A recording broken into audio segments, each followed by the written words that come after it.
fine. Godspeed, John Glenn. Houston, Tranquility Base here. The Eagle has landed. Roger, Tranquility. We copy you on the ground. New possibilities are opening up for scientific cooperation between countries. 2, 1, 0. Liftoff. Americans return to space as Discovery clears the tower. Discovery, go and throttle up. Discovery, roger. Go for deploy.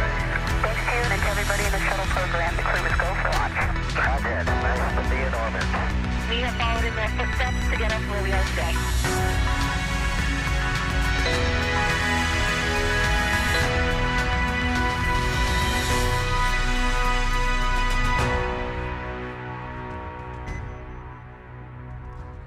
You're watching live coverage of the NASA SpaceX Crew-5 mission as they return to Earth.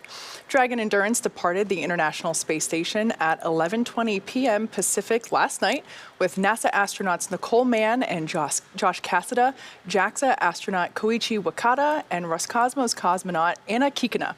Currently, they're on their way to the targeted splashdown site off the coast of Tampa, Florida. My name is Kate Tice, and I'm the Quality Systems Engineering Manager here at SpaceX. And joining me today from NASA Communications is Leah Cheshire. Thanks, Kate. It's always great to be here, and of course, another exciting day bringing a crew back from the International Space Station. So upon departing the station, Dragon underwent a sequence of departure burns. Since then, the crew had a rest period and has since kicked off preparations for re-entry. Things are sounding pretty good so far. So in this next phase of the mission is when things really ramp up and happen pretty quickly. Dragon has a series of steps to complete before returning Crew-5 back to Earth.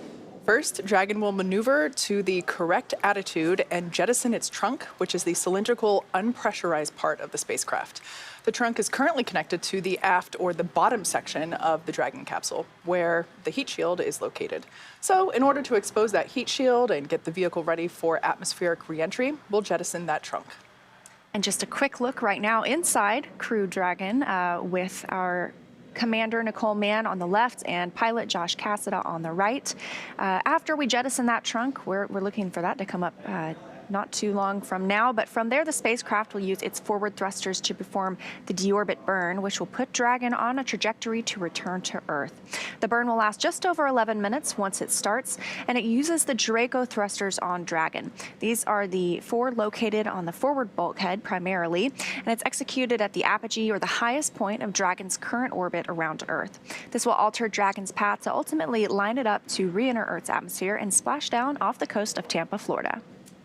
That's right, and we're actually looking at that trunk separation to happen in about 3 minutes. Deorbit sequence start. And we've heard Dragon copy. good calls from the core here in Mission Control Hawthorne. That's the Mission Control room you see on your screen. To the crew, another good interior shot. Down in the bottom left-hand corner, that's Anna Kikina, the Roscosmos cosmonaut. That has flown on Crew-5. And then we are also on the other side of the spacecraft. We didn't get a good look at him, but it's Koichi Wakata, the JAXA astronaut that has joined us as well. So again, good calls. We've heard good confirmation of suit leak checks up until this point. As you can see, the astronauts are in their suits and seats after they had some time to rest and relax over the past, what has it been, 18-ish hours since they undocked yesterday. Yeah, like everything that occurs on the International Space Station, everything is scheduled, it's choreographed, including that sleep period, that crew rest period, where basically the crew got to clock off duty and rest, relax, enjoy the view, I would imagine. Yeah, absolutely. So at this point in time, like we mentioned, we are coming up to the separation of the claw, which is the mechanism that holds that trunk, that unpressurized section of the Dragon capsule onto the pressurized section. So we're about a minute away from that claw separation, and then trunk separation will occur in about a minute and a half. So yeah, that trunk, like we said before, is the unpressurized section. That's where we can store cargo that is able to be exposed to the vacuum of space. And of course, the astronauts are in the pressurized section. But that heat shield is located at the bottom of the pressurized section. So it's currently being covered up by that trunk. So we'll separate the trunk to expose that heat shield.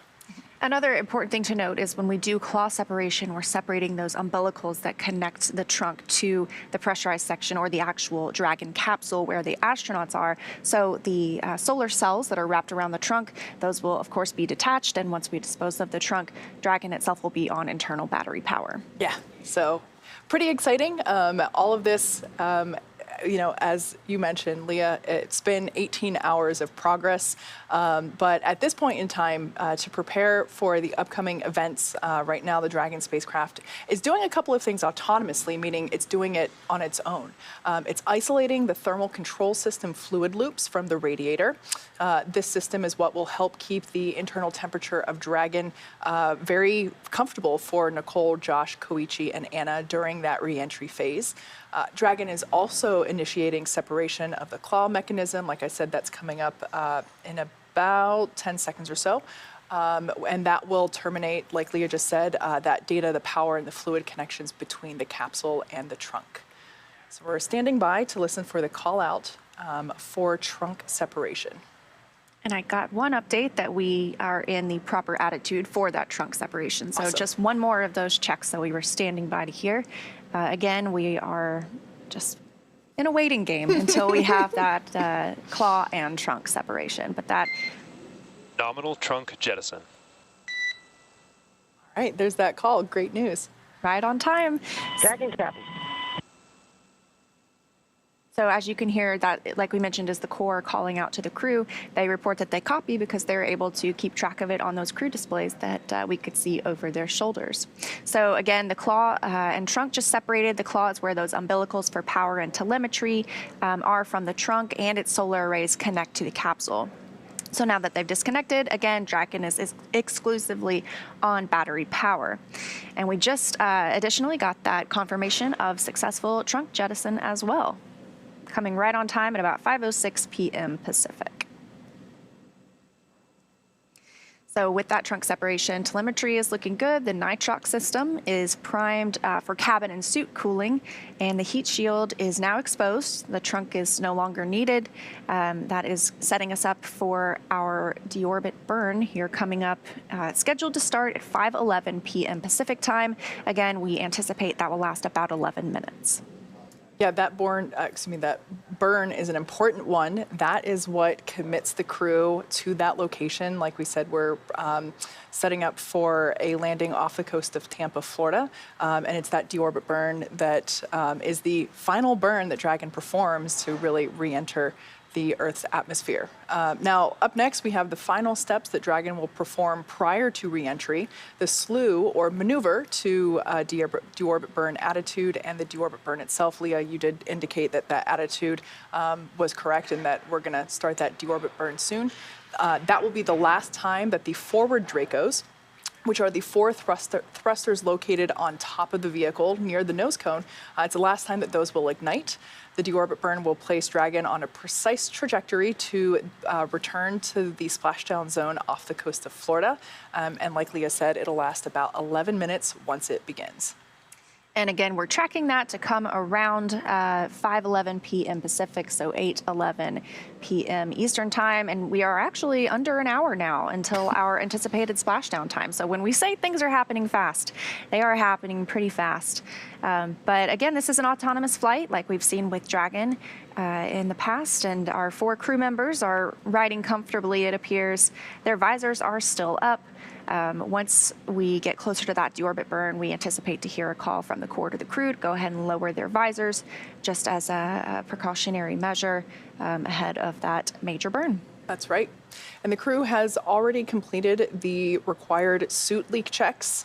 It's basically when they pull all the zippers up, close the visor into the locked position, and the Dragon spacecraft pressurizes, or basically flows a little bit of that air into the suits and holds it at a certain pressure for a certain amount of time, usually a couple minutes, just to make sure that those suits are basically all the zippers are in place and that seal with the visor is functional, and really just making sure that the spacesuit provides its own individual environment for the crew member during the more dynamic events of today's procedures. So like Leah just said, we can see that those visors are still up, but we know that they've already completed the suit leak checks, had 4 good leak checks there.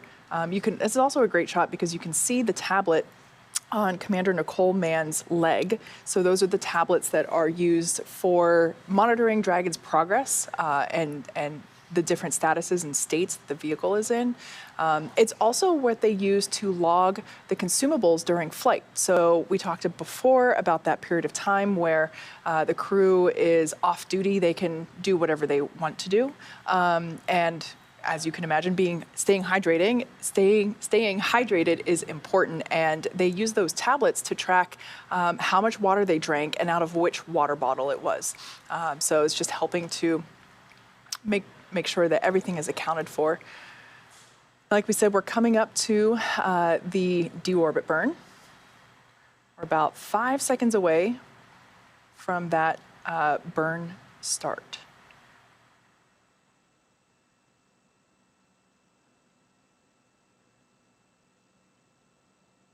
Now again, this is going to be an 11-minute burn, approximately.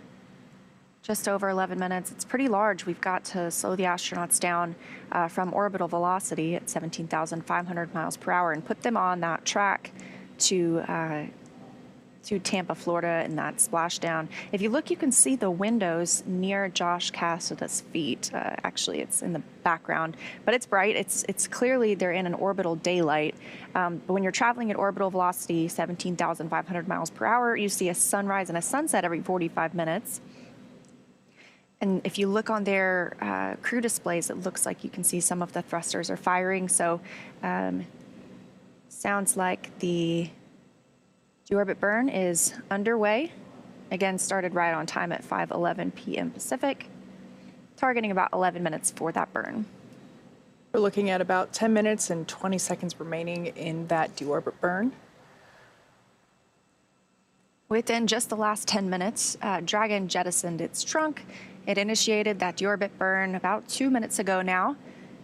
So for these operations, NASA and SpaceX closely coordinate with the United States Coast Guard and have established a safety zone to ensure public safety, safety of those involved and in the recovery operations, as well as, of course, our crew on board the returning spacecraft. So multiple notices are issued to the mariners in advance and during recovery operations. And Coast Guard patrol boats are deployed to discourage boaters from entering the splashdown zones. So we want to take a moment to stress to the public the need to respect this safety zone. Recovering a spacecraft from the water is a hazardous operation. And so any other boats interfering in this process can increase risk to the astronauts in the capsule, those teams working to recover them from the water, and of course, even the safety of any public boaters. So for the safety of the crew and yours, we recommend tuning in here. Just sit back and watch. We're going to give you the best views of our astronauts on their way home. Like I mentioned earlier, this deorbit burn is the last time those 4 forward Draco thrusters will fire. Dragon Endurance has not yet entered the Earth's atmosphere. This deorbit burn is what will line the vehicle up and put it on its final trajectory to the landing site off the coast of Tampa, Florida. As you can see on your screen there right now, Nicole, Josh, Koichi, and Anna are using their screens to keep tabs on that burn duration, the Draco thruster firings, which you can see lighting up on those displays in front of them, the trajectory details like the entry angle, capsule perigee, and how much distance remaining until deorbit burn termination. So in that center screen, you can actually see their trajectory, their planned trajectory there.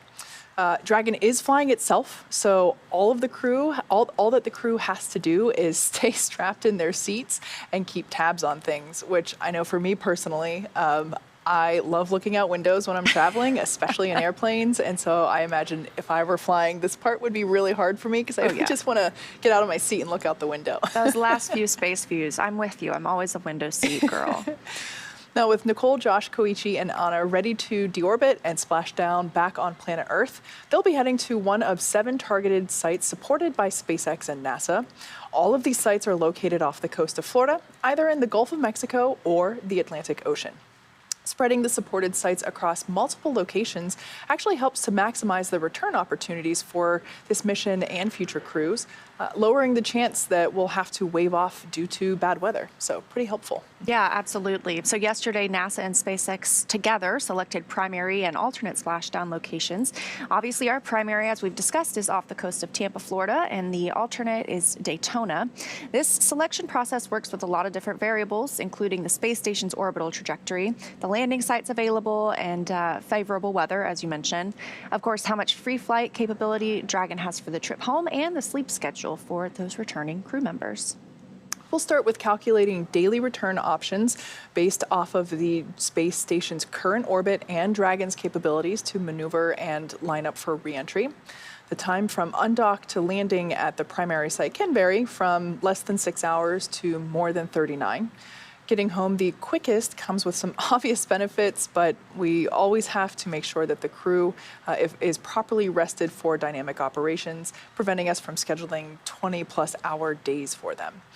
Trajectory and ballistics experts provide the daily opportunities that would line up Dragon with the 7 landing zones and split them into what we call ascending and descending opportunities. Dragon uses its Draco thrusters after leaving station to execute a series of altitude-lowering maneuvers and to line up with this selected primary site. But it can also change to different alternate sites while in free flight if sudden weather moves in that we need to avoid. That's something we're constantly looking at as weather, so we make the final call to proceed about 2.5 hours before the crew undocks.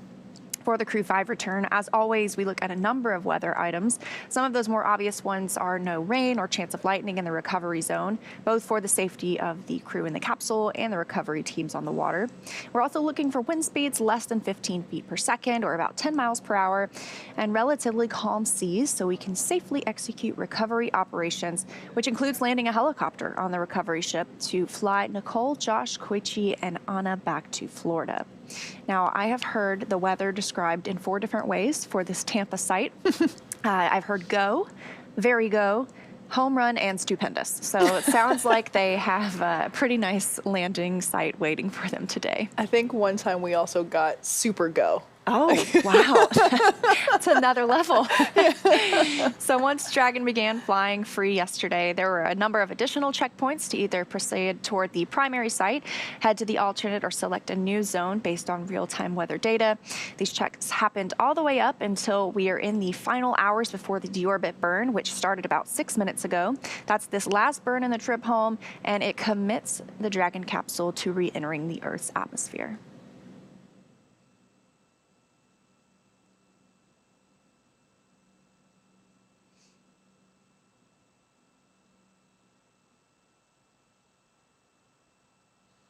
Before we go any further, let's go ahead and take a minute to meet our crew. First up is Nicole Mann on the left side of the screen there. She's the California native who holds a Master of Science in Mechanical Engineering and is a colonel in the Marine Corps. She was an FA-18 Hornet and Super Hornet test pilot and deployed twice aboard aircraft carriers in support of combat operations in Iraq and Afghanistan. Nicole was selected by NASA in June 2013 and in the years that followed led the astronaut corps in the development of hardware in the Artemis program. She is the Dragon commander for Crew-5, which was her first space flight. She's right there in the foreground of the shot monitoring this deorbit burn, and she is also the first Native American woman to stay on the International Space Station. Sitting next to Nicole is Josh Cassida, who grew up in Bear Lake, Minnesota. The physicist and U.S. Navy test pilot flew 23 combat missions and later became an instructor at the U.S. Naval Test Pilot School, which is a common path military officers to take to join NASA. Cassida is one of more than 100 graduates who became astronauts going back to the Mercury program. On Earth, he served as capsule commander in mission control, but for his first space flight on Crew-5, he has served as pilot on Dragon. In the role of mission specialist, you can't see him here. He's to the left of Nicole. That's Japanese astronaut Koichi Wakata. Koichi has a doctorate in aerospace engineering and in 1996 became the first Japanese mission specialist aboard the Space Shuttle Endeavour for STS-72. In addition to his current mission, Koichi flew 4 Space Shuttle missions, a Roscosmos Soyuz, and was on a long-duration stay aboard the International Space Station. And just on March 6th, just a few days ago, Koichi reached his 500th day stay in space. Wow, that's pretty incredible. The second mission specialist is Roscosmos cosmonaut Anna Kikina. She graduated from the this is a tough one, Novosibirsk State Academy of Water Transport in 2006. In 2012, Anna officially became a candidate for the position of test cosmonaut. Crew-5 was Anna's first flight into space as part of the resumption of integrated crews on U.S. Crew spacecraft and the Soyuz with the Russian State Space Corporation, Roscosmos. Now we are still in that deorbit burn. Those crew members now about 42 minutes away from that targeted splashdown time of 9:02 p.m. Eastern Time. It looks like we have about 2 minutes left, maybe a minute and a half in that deorbit burn, but things are going well so far. All of those 4 Draco engines firing for the last time before closing that nose cone and preparing the capsule for reentry. There on your screens, you can see the crew is continuing to monitor Dragon's progress in this deorbit burn. We have about a minute and a half, 1 minute and 31 seconds to be exact, remaining in this burn. As you can see with those displays, there's a small set of physical buttons that the crew can use for emergency situations. And then the displays are touchscreen, which has more features that they can use in flight, in addition to the tablets that are on their legs. You can see Nicole's there on her left leg. We can also see a good shot of the control panel for the seats themselves. That's where the mic volume and the push to talk button is also located for the crew to use. And I believe that's also where the crew cabin light button is located. So just like an airplane, everybody has their own personal window, or excuse me, personal light that they can use. Reading light. For to read, exactly. There's also USB ports in the Dragon capsule as well. That's convenient. Yeah, not on the chairs. It's kind of like above their head, so they can't really reach them while in flight, but certainly useful during the opportunities where they don't have to be in their seats and can charge up those tablets that they use. Now, continuing to monitor, again, we are in the deorbit burn and should be wrapping up here very shortly. Crew members just monitoring as this is a completely autonomous flight. 10 seconds remaining in this deorbit burn.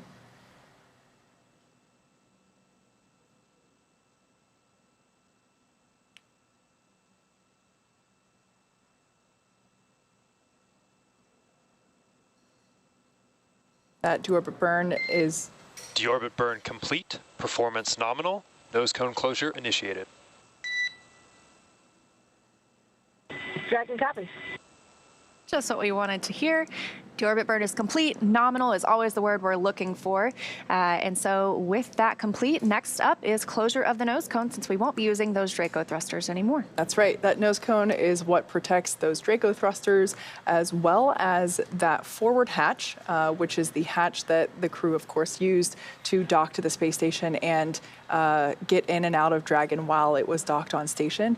That side hatch is what they will be using, or the side hatch, which is on the side of Dragon, is what they will be using to get out of the capsule after splashdown, but not that forward hatch, which is what is being covered up now or what will be covered up as we step into nose cone closure.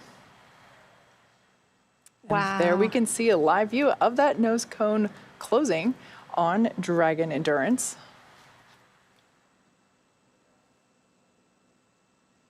So in the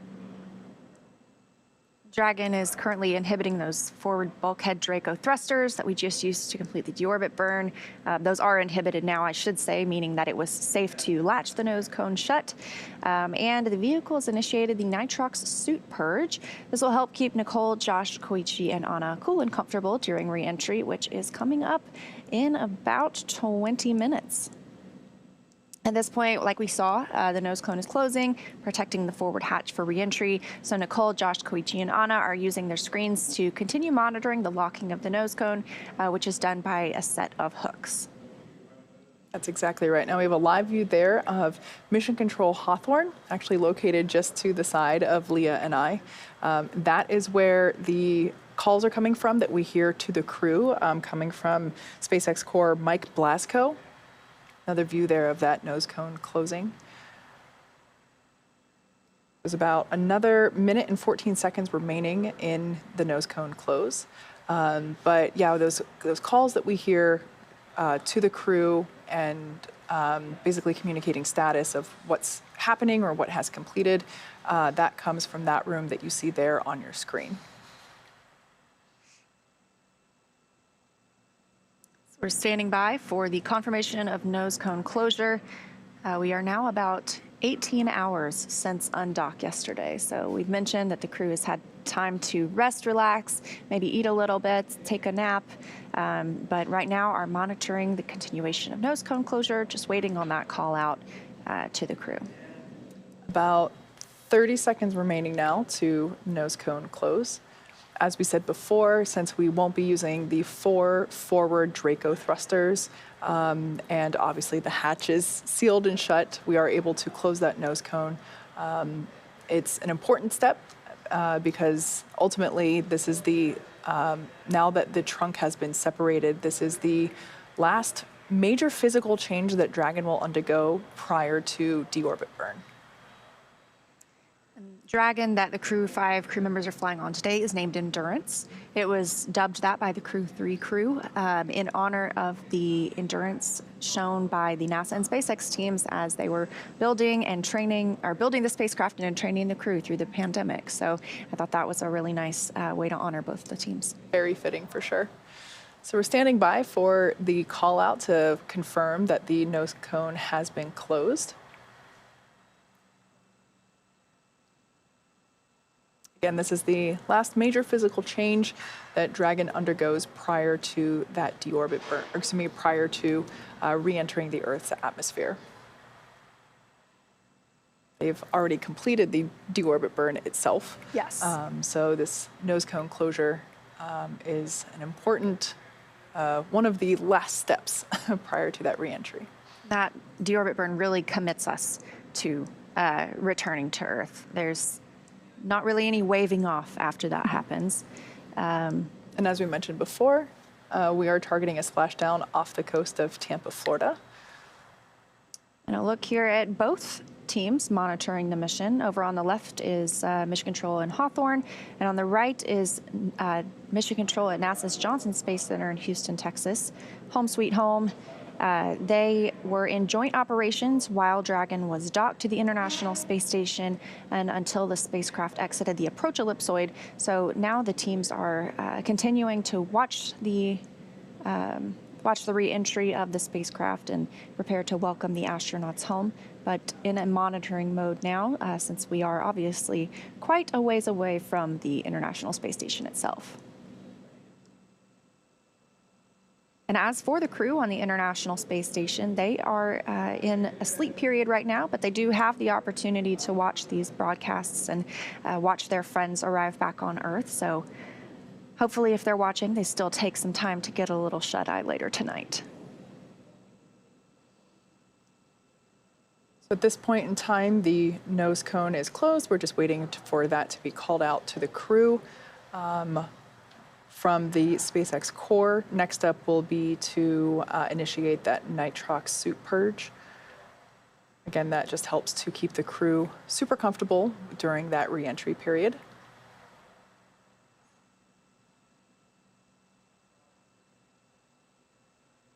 And then coming up a little bit later tonight, around 5:50 p.m. Pacific time, that's when the entry of the spacecraft will begin. And during that time, we anticipate to lose communication with the spacecraft as plasma is building up around it. It is traveling through the atmosphere. Eventually, we will regain that signal and communication with the crew members. But of course, Dragon knows exactly what it's doing that entire way home. They are just monitoring and getting closer and closer to splashdown. Again, targeting splashdown for 9:02 p.m. Eastern Time, 6:02 p.m. Pacific, off the coast of Tampa, Florida.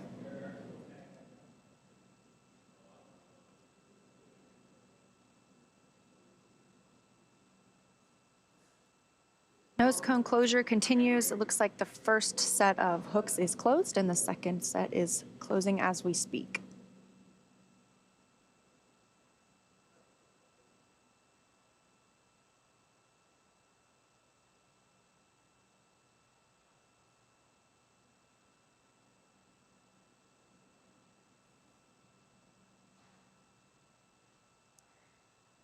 For our 4 crew members on Crew-5, for 3 of them, this was their first space flight. So Nicole Mann, Josh Cassada, and Anna Kikina are all coming home with 157 days in space.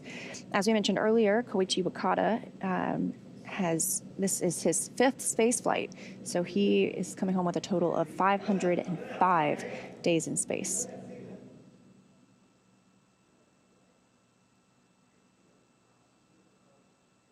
And in following along with the procedures that the crew are stepping through. Nose cone secured for entry.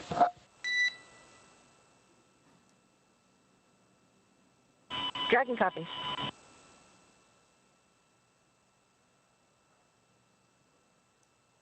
And there is that confirmation of nose cone closure that we were standing by for.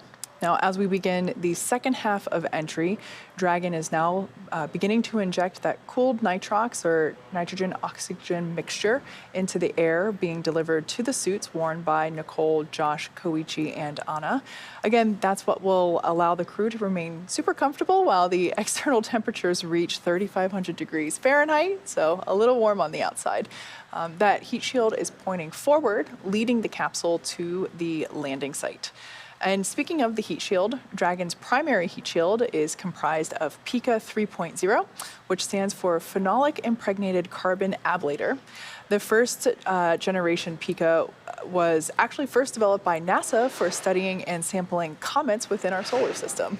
Yeah, so SpaceX partnered with NASA to develop PICA X, which was the second generation product used on all Dragon 1 commercial resupply missions that successfully resupplied the station on on 20 missions. PICA 3.0 was developed specifically for use on Dragon 2 crew and cargo spacecraft with enhanced structural and thermal properties that optimized the heat shield and drove down the cost and mass. The remainder of Dragon capsule is composed primarily of a SpaceX proprietary ablative material. It's another class of thermal protection, which is lighter weight versus PICA and protects the underlying composite structure during that reentry to ensure that the structural capabilities are maintained.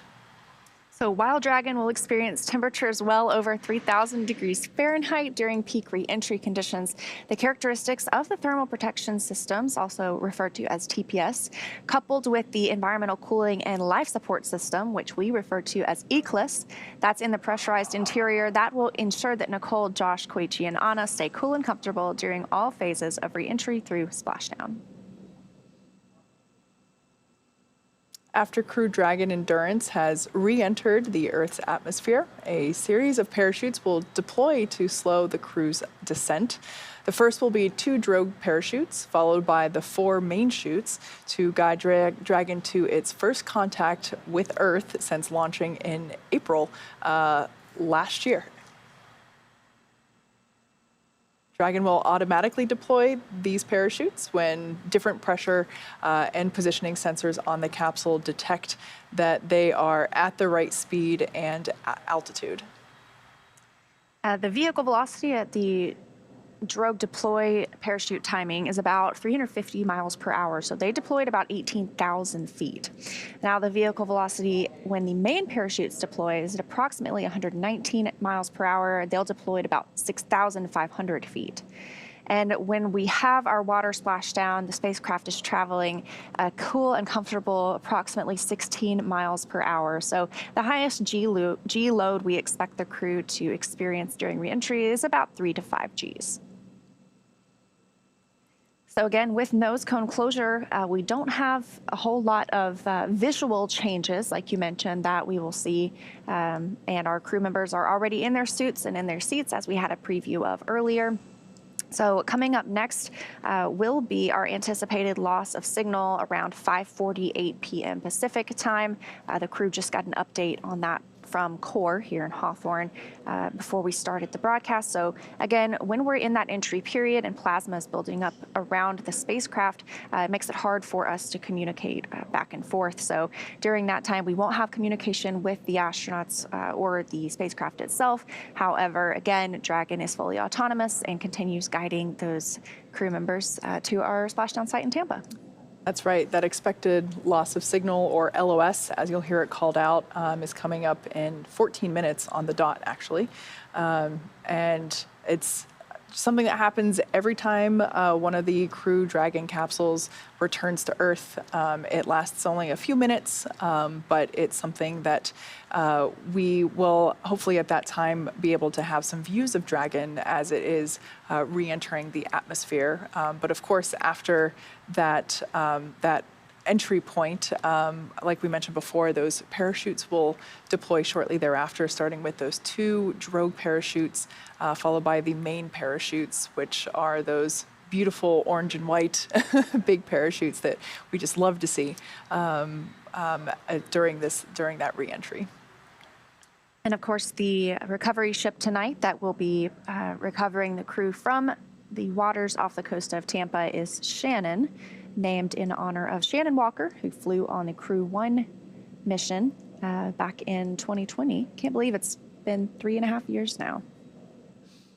So at this point in time, as we mentioned before, we are a few minutes away from the next major milestones, about 12 minutes and 45 seconds from that anticipated LOS. We are taking your social questions from social media. If you have one, be sure to use the hashtag AskNASA, and we'll try to get to them as we can. Sometimes, especially after splashdown, there's some waiting periods. So we'd love to take some questions. We have a couple already, so let's check out what that first one is. This one comes to us from Anchari. At what number is the space station at capacity? Are there interactions between the crew from different countries? That's a great question. I think the fact that it's called the International Space Station is definitely indicative of those interactions that take place among the crew while they are on station. I personally love seeing photos of the crew whenever they're sharing meals together. If they can, I've seen photos where they like to bring up food from that is representative of their country or their culture and share it with the other crew members on board. It's just something I love seeing the crew do. Yeah, absolutely. And of course, different cultures have different holidays as well. So sometimes they share those sorts of traditions. And it's definitely the International Space Station. Sometimes they work together on projects or even on spacewalks. Our JAXA astronaut, Koichi Wakata, went out on, I believe, 2 spacewalks with Nicole Mann, our NASA astronaut, during their stay at the International Space Station. So a lot of working together while they are on board. And of course, there's a lot of work going on the ground between our partner countries as we prepare for these missions. And the question also was a limit to the number of people on the International Space Station. So for the past week, we had 11 people on the space station. Sounds cozy. It does. It sounds a little cozy, but the space station is also pretty big. And twice it has housed 13 people. So I don't know that there is a max limit that we have established or determined at this time, but we've seen 13 a couple of times before, and we just wrapped up a full house of 11. Let's take a look at another one coming to us from Jiu-Jitsu Panda. I love that. Can the astronauts work out or exercise on the space station? Thank you ahead of time. Absolutely. In fact, they have to, right? Yeah. It's required in order to maintain their health, maintain their bone density, which ultimately, keeps them working efficiently while they are on station. But it's also part of the study of how microgravity impacts the human body in terms of, hey, if you do this exercise, what is the result? Are you still maintaining the level of health necessary? Yeah, absolutely. And they have a few different exercise machines on the space station. So I was talking with Shiva. There's a treadmill that you have to kind of wear a belt, and it's hooked to the treadmill itself, so that as you're running, you're not kind of floating off with every step you take. There's also a stationary bike, and then there's also the advanced resistive exercise device. We call it ARED. It can be modified so that you can use it to do arm workouts, leg workouts, anything from bicep curls to squats, even ab workouts. So they've done a great job at providing options up there, and the crew members are assigned to each one. So they don't get to choose a favorite and only get on the treadmill every day. They have to make sure that they're also maintaining their muscle mass and their bone density with a little bit of weightlifting as well. One thing that I never took into consideration until I heard it called out during the Crew-6 docking period was basically the Capcom at Mission Control in Houston, I think, was talking to Josh Cassada. I can't quite remember, but it was speaking to one of the astronauts on station and basically told them, hey, you can't do your workout as scheduled because we're about to dock Crew-6, and just the vibrations created from the exercise in the space station, even though it is a really big floating laboratory, it's not floating, orbiting, it was, I never really thought that it had that much of an impact to other things until we heard that call out during that docking where we were right about to dock, and it was basically like, hey, hold off on your scheduled exercise for right now. Right. We heard that yesterday as well before undock. So just want to mitigate any of those things that might impart loads on the International Space Station when you're in a dynamic event like a docking or an undocking. But of course, they do try and schedule their workouts around those times. Yeah. Let's take a look at another question. We have a couple minutes here, about 7.5 minutes until that loss of signal. SpaceX Dragon, all crew, satchels are secure, restraints tightened, the visors are down. Dragon, we copy. Visors are down, restraints are tight, and tablets and satchels and loose items are secured. All right, good call out there, just indicating that the crew has everything in place, locked away, make sure nothing can escape its secure location during the re-entry portion, and the visors are down. So basically the crew is locked and loaded, ready to come home. Taking a look at this question coming to us from Taniko wow, this is tough. Tiniko Tikza Baloy, I apologize for not pronouncing that correctly. When the Dragon approaches Earth, how do you make sure that it does not collide with airplanes in flight? That's a great question. So part of the process to launch a spacecraft or bring it home is basically to get a license from the Federal Aviation Administration, or the FAA, and basically request that airspace and sea space be quarantined off in a keep-out zone, basically, so that aircraft and sea vessels are not in danger during this phase. So yeah, it's a great question, because you really have to think of, because the Earth is a sphere, it's a globe, it is a three-dimensional process to re-enter the atmosphere. It's not just coming back down to Earth. It is that three-dimensional space, that airspace that has to be cleared and saved, basically. Great question. That is a good question. And I've seen some pretty amazing pictures before of people in commercial airplanes as they are en route somewhere and can see one of the spacecrafts lift off. So I would love to have that opportunity someday. Same. Although with how often we're launching out of Cape Canaveral and Kennedy Space Center, it's certainly more likely now than it ever has been to catch a rocket launch from your window seat while flying into Orlando Airport. Another question coming to us, this one from Joshua Green. How do the departing astronauts make sure they don't accidentally leave any of their stuff on the International Space Station? And has anyone forgotten anything up there? Well, there are checklists to make sure that the astronauts don't leave anything on the space station. And of course, I'm sure something has been left behind at some point, but there's always somebody going up and coming back down, so maybe one of their friends is kind enough to bring it back for them. The crew members themselves have a very limited amount of space of what they can choose to take up.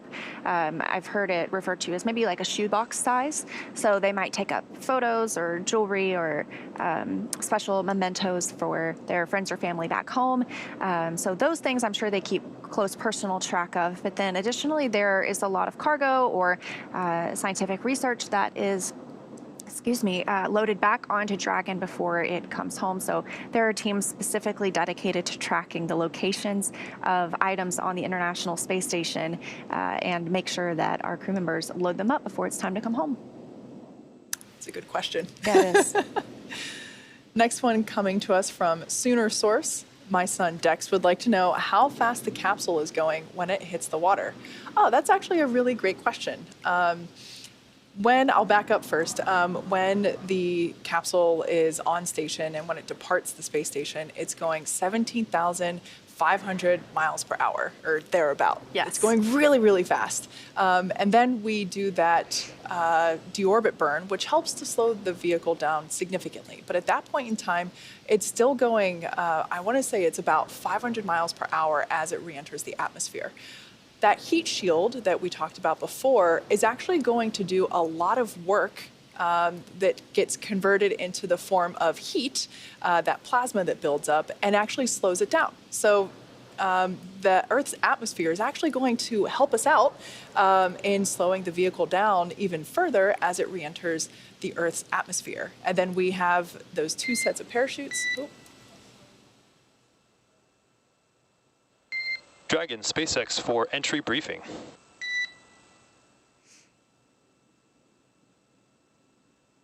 Go for Dragon. Okay, just to give you a quick update here for timeline, we are tracking no deltas in terms of vehicle status. Only item to note is that you may get the AGPS alerts when you come back out of blackout. Just wanted to give you an update that if those have the SDC at the end of it, there's no concern. It has no impact on Dragon's automated chute deployment sequence. How copy?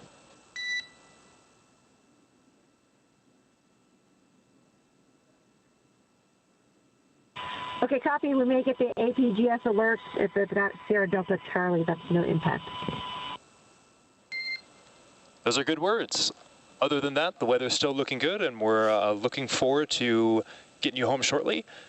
Expected blackout time is in approximately 2 minutes or so. We'll see you on the other side at 0156 Zulu. Copy. See you on the other side. Wow, we got to that anticipated blackout time pretty quickly. So again, that's coming up at about 5:58 p.m. Pacific time, about 5:48 p.m. Pacific time. And so about 30 seconds from now, we will be out of communication with the astronauts and the Crew Dragon capsule during that time.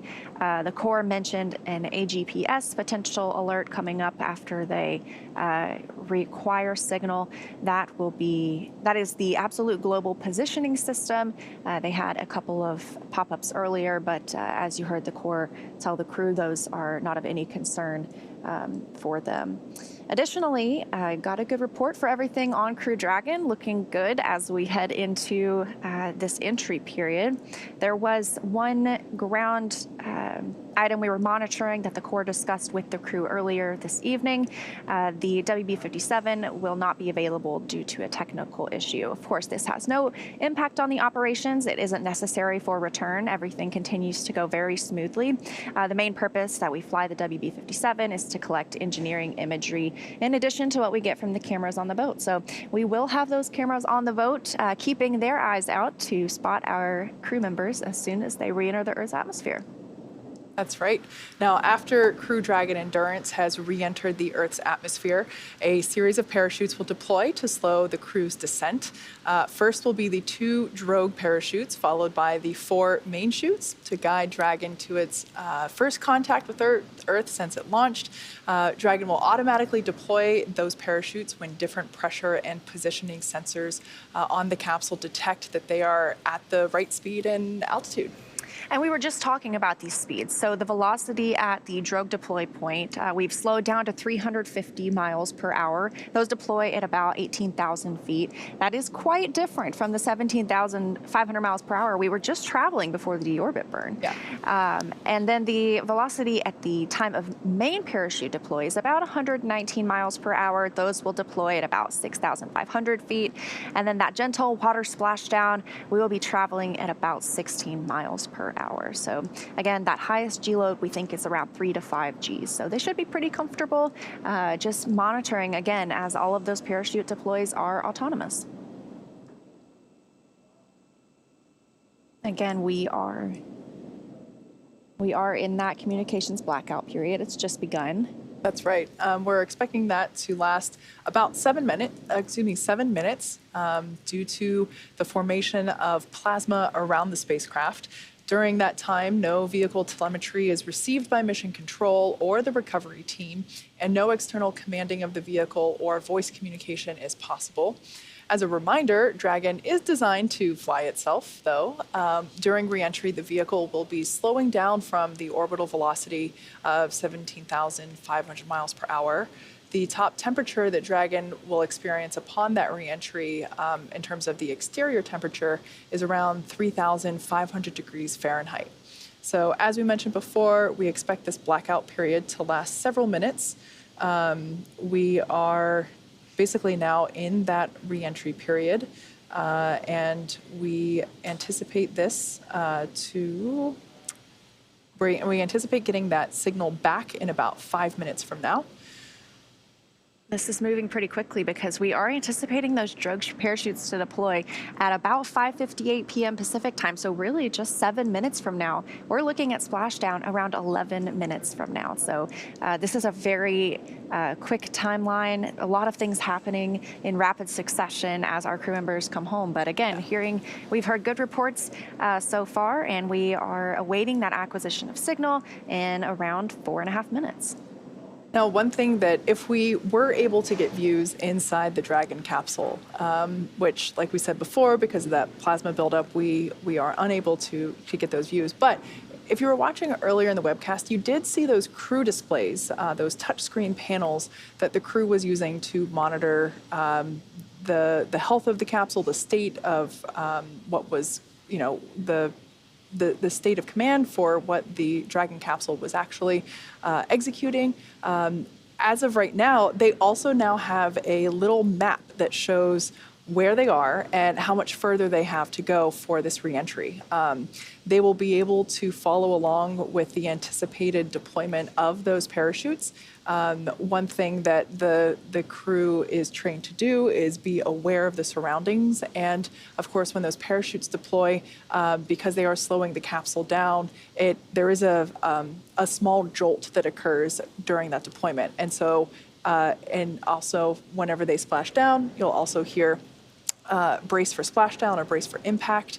That is just the crew being aware and just getting ready, holding on to their seats for those moments where there's a little bit more of a noticeable feel to where they are in their seats.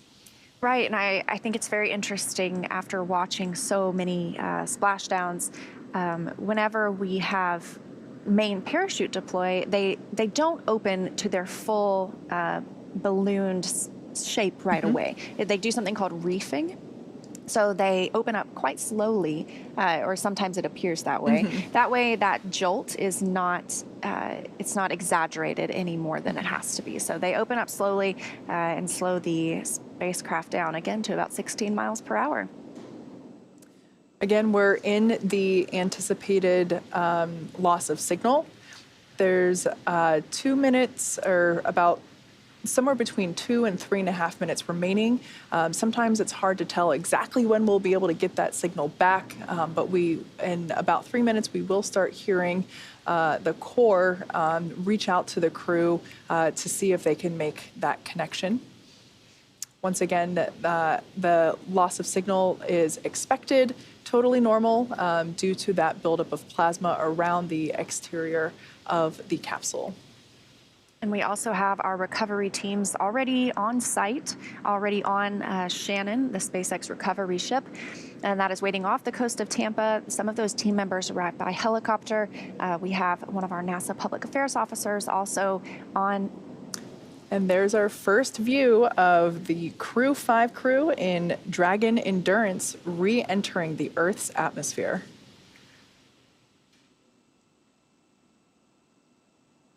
So this is a view from the recovery ship itself of Crew Dragon re-entering Earth's atmosphere. Of course, we still do not have communication with them because you can see that plasma buildup as they are coming through the atmosphere, that heat shield doing all of the work to ablate that heat as it builds up around the capsule. So again, as we mentioned, you see the movements here. That's the ship camera moving and continuing to track the spacecraft during re-entry. We anticipate reacquisition of signal in just a couple of minutes from now. As Kate mentioned, it can vary on when we get that timing. But great to already have a view of our 4 astronauts, or 3 astronauts and 1 cosmonaut inside as they are headed home. There will also be a couple of sonic booms during that time frame. Dragon, SpaceX, comm check. So as I mentioned, the SpaceX core. SpaceX Dragon, we have you loud and clear. We have you the same. Good to have you back. Expect automated chute deployment. Dragon, copy. You know, it's incredible to know that the voice we're hearing is coming from that gorgeous ball of light. And all of the other little points of light you see around it, they appear to be streaking on the camera a little bit. Those are stars.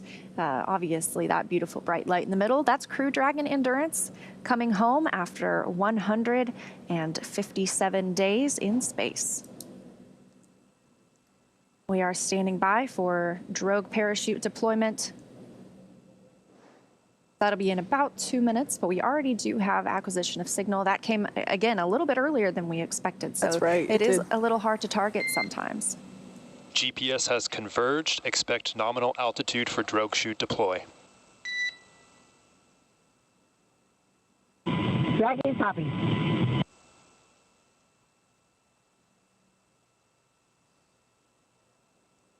Again, that point of light in the center of your screen, that is Dragon Endurance. Another, a different view. This one infrared coming from the recovery ship. As we were mentioning, all of those team members that are ready to recover the astronauts are on the ship. They're in position. It'll take just a little bit for them to move in toward the capsule once it lands, but they all have a very important and distinct role to play, either retrieving the capsule or helping the astronauts egress, and they are all standing by. At this point in time, Dragon Endurance is about to deploy the drogue parachutes. Those automatically deploy around the 18,000 foot mark, and the capsule's going about 350 miles per hour. Brace for drogue window. Dragon, brace. So just a call out there to let the crew know that they are approaching that window where the drogue parachutes will automatically deploy. And just prior to the deployment, Dragon automatically safes the propulsion system and then deploys the parachutes to stabilize and help decelerate the spacecraft. So like we said, we're getting ready for those drogue parachutes to deploy on Dragon. That occurs automatically when it's about 18,000 feet above the ocean surface, and the capsule is going roughly 350 miles per hour. In that view before, there was a difference in, here we can see, it's no longer quite streaking like it was just moments ago, or minutes ago, I should say. Like I said before, it looks like those drogue deploys are now, yep. We got Visual on 2 healthy drogues.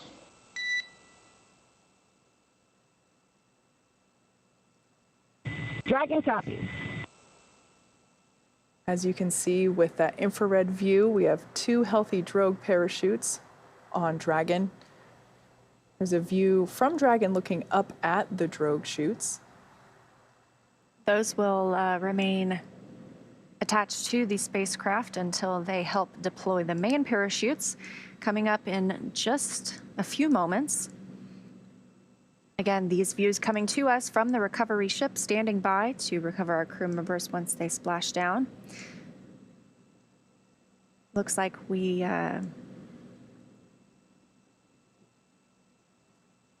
It looks like we have main parachute deployment there. Main chute descent rate nominal.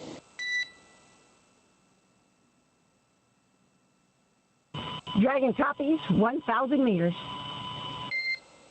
A beautiful, Copy, 1,000. beautiful view there from that recovery vessel of Dragon Endurance with those 4 healthy main parachutes.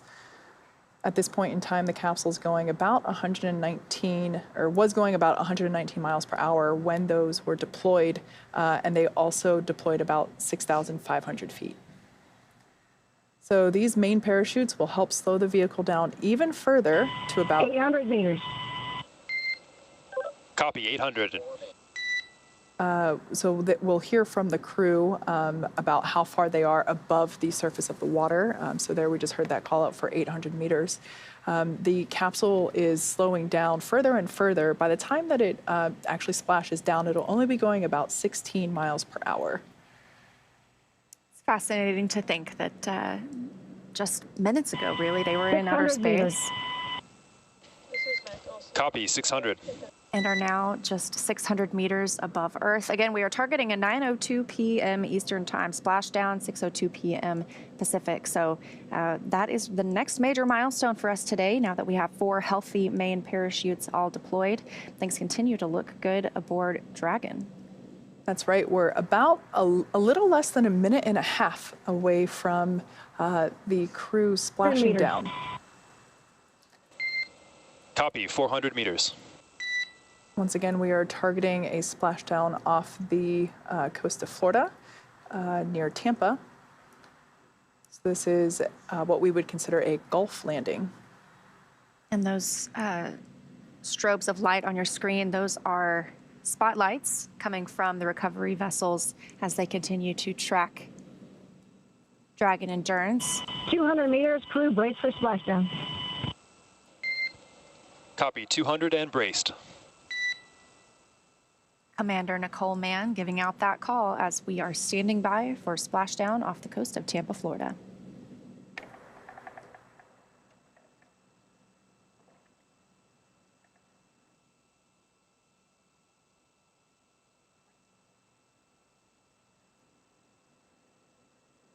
There we can see the water surface. Dragon Endurance coming closer and closer.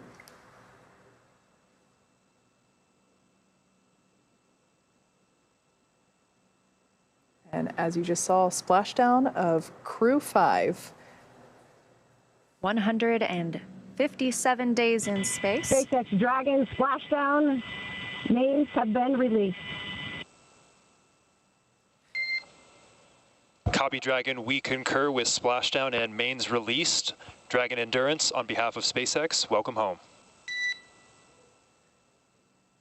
As you can see on your screen, visual confirmation for splashdown. Thank you, SpaceX. I was on one heck of a ride. We're happy to be home. Looking forward to next time.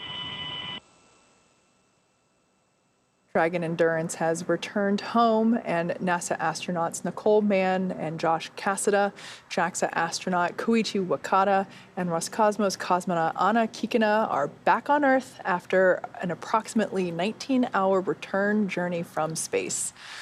The SpaceX recovery ship and team has been waiting for Dragon's splashdown, and now, as you can see, they're making their way to that splashdown location. Right, and these teams have been ready and been waiting about 3 nautical miles away, so it'll take them around 30 minutes to make their way to Nicole, Josh, Koichi, and Anna inside Dragon. We will be listening for Mission Control Hawthorne to give the go for the safe approach now that we have splashdown. There are several different roles. There is an approach boat that will begin inspections. They want to make sure that there aren't any hypergols, monomethyl hydrogen and nitrogen tetroxide, still lingering around the spacecraft. That way it is safe for the teams to move in even closer and retrieve it.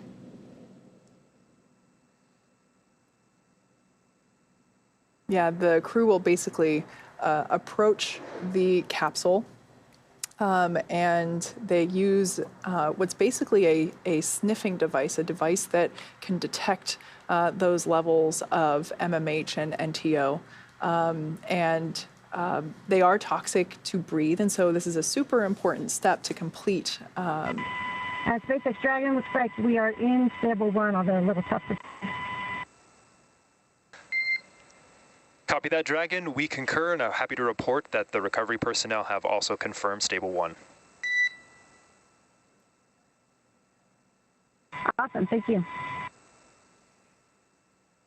So just some communication there back and forth with SpaceX Core Michael Blasco and Capsule Commander Nicole Mann, just to confirm the landing position of the capsule itself.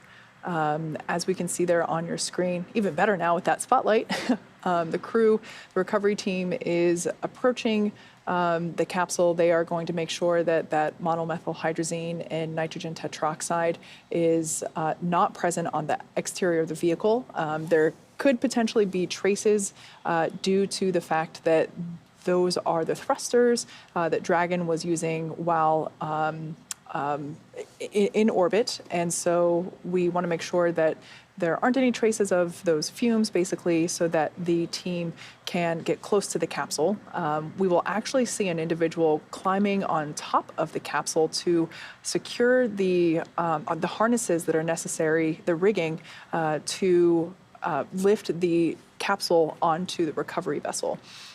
As I have said before, certainly a job that I would not be fit to do, as it involves, as it requires jumping into what we can see as dark water and climbing on top of the capsule and securing those harnesses. Where's your sense of adventure? As we heard the core and the crew communicate, the capsule is in stable 1. That means it's in an upright position in the water. Makes it easier to recover, obviously. That is the ideal splashdown position for the capsule itself. So the crew members are still inside. They are still in their suits, in their seats. They will remain that way until the spacecraft itself is lifted onto the recovery vessel. But the first ships arrive are those fast boats. Again, they are just checking out the spacecraft, making sure that it's safe for the rest of the team to approach. So for those of you that have just recently joined, the Crew-5 team has splashed down off the coast of Tampa, Florida. That occurred just minutes ago, and the recovery teams are now moving into place.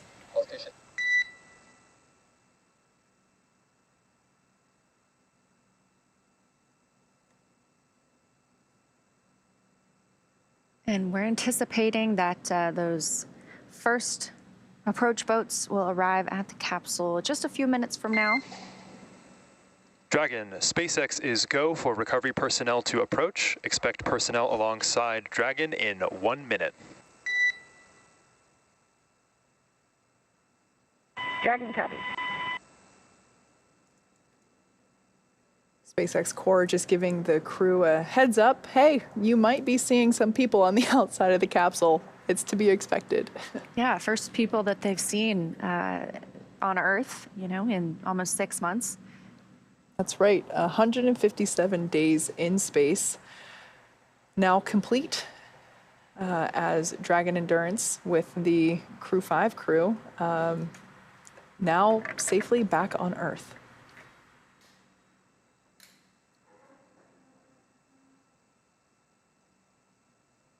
Again, this was the first flight, so the first re-entry experience as well for 3 of these crew members, Nicole Mann, Josh Cassada, and Anna Kikina. I'm sure that Koichi Wakata, who now has 505 days in space across 5 space flights, told them a lot of what to expect, but it was a new spacecraft for him too. So a lot of new and exciting experiences on today's ride home. As we said before, the crew generally experiences between 3 to 5 Gs during the re-entry portion of their journey home. So not too bad. Just like a really good roller coaster. Again, these views coming to us from recovery vessels off the coast of Tampa, Florida. Had an on-time splashdown at 9:02 p.m. Eastern Time. And from what we can see, I would say those weather reports were pretty accurate. We had clear skies, able to see the spacecraft coming down under those 4 main parachutes and even the drogue chutes as well. And the seas look pretty calm also. That's right. So as Leah just said, that splashdown occurred 7 minutes ago. In a few minutes, so there's still more things that has to occur. We can't just pick up the capsule and put them on a boat and bring them out. Very similar to their activities in space. Their activities here for recovery back on Earth are also very highly coordinated and choreographed, really. So we can see that the approach boat has reached the capsule. We should see, hopefully it might be tough because of the distance, but we will hopefully be able to see one of the SpaceX recovery team members will actually hop in the water and then pull themselves up onto the capsule to basically secure the harnesses that are required to lift the capsule onto the recovery vessel. As of right now, if we were able to see Dragon, SpaceX, requesting permission to come on board via the display camera view only.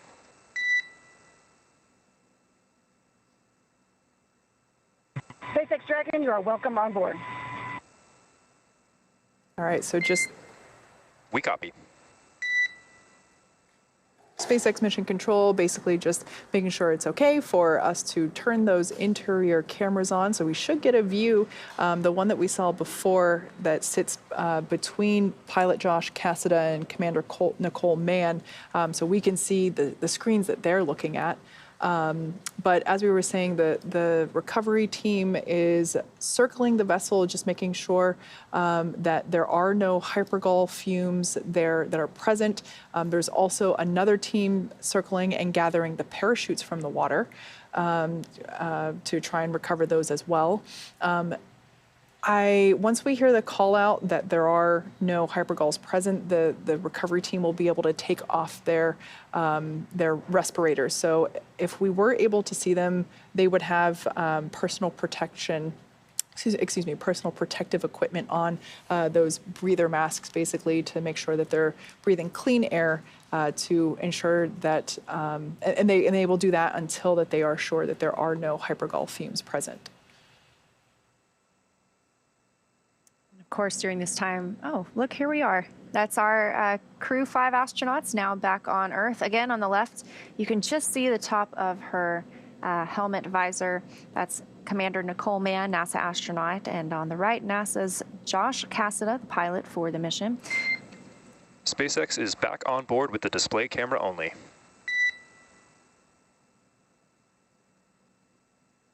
Dragon copy. So that's the inside of that capsule we were seeing sitting in the water just off the coast of Tampa. Also on board, we have, oh, and a thumbs up there from Nicole Mann and Josh Cassada. I imagine probably the same from Koichi Wakata and Anna Kikina, but to their right and left as the mission specialists. And a good look again at those crew displays. Dragon, again, a totally autonomous flight home. They are just able to monitor the next steps and await for the spacecraft to be picked up by the recovery vessel. So once those ordnance and hypergol checks are complete, it'll take about 18, a little less than 20 minutes for the rigging to be complete. And around the same time, we expect the recovery ship to arrive. And shortly thereafter, they will begin to lift Dragon onto the nest on the recovery ship. They'll pull it toward a platform. Dragon, SpaceX, hypergol sweeps and unfired ordnance checks are nominal. Rigging is in progress. Approximately 25 minutes until capsule lift. Stand by for PMC with SpaceX flight surgeon.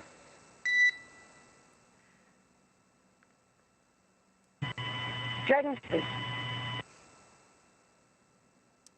So confirming good ordnance and hypergol checks, meaning they didn't detect any of those fumes that would prevent us from coming closer to the spacecraft, as well as we are anticipating they will have a private medical conference with the SpaceX flight doctors. This is normal routine for astronauts. They have them regularly on the International Space Station. They have them after launch and obviously after splashdown. So just a chance for the crew members to check in with the medical teams.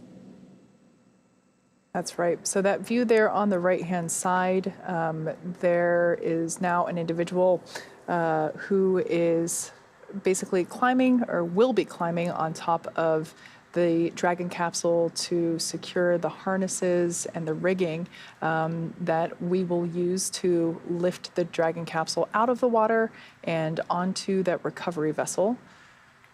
That recovery, the larger recovery vessel, is en route. It is getting closer and closer to the Dragon capsule, so we should have some better views as time continues. But as that call out that we just heard about a minute ago, everything checked out from the hypergol standpoint. None were lingering, and so the recovery team, is okay to take off those respirators that they were using for safety purposes and proceed with the nominal rigging procedures.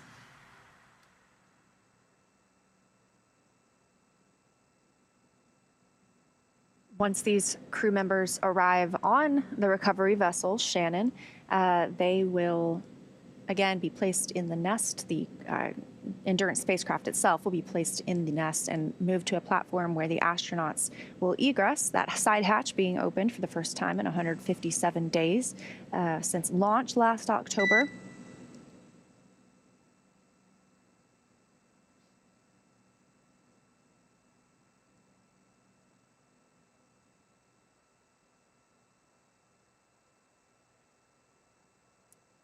Might have been a false alarm, false Quindar.